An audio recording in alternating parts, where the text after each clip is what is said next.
شدید غم اور پریشانی اور قرض کی ادائیگی کے لیے اس دعا کو بطور وظیفہ پڑھیں۔ اور یہ دعا حضرت عیسیٰ علیہ الصلوۃ والسلام اپنے اصحاب کو سکھایا کرتے تھے، اور فرمایا کرتے تھے کہ اگر کسی پر پہاڑ کے برابر سونا بھی قرض ہوگا تو اس کے پڑھنے کی برکت سے وہ قرض ادا ہو جائے گا۔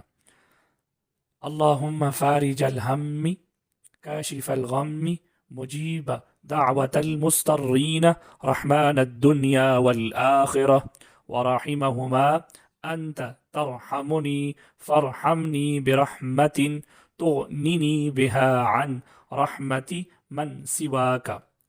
ترجمہ یہ ہے، اے اللہ دور کرنے والے رنج اور غم کو اور قبول کرنے والے بے قراریوں کی دعاؤں کو، دنیا اور آخرت میں رحم کرنے والے اور دونوں جہان میں خصوصی رحمت کرنے والے، تو ہمارے اوپر رحم کرنے والا ہے، پس تو رحم فرما میرے اوپر ایسی رحمت کو جو دوسروں سے بے نیاز اور بے پرواہ کر دے مجھ کو۔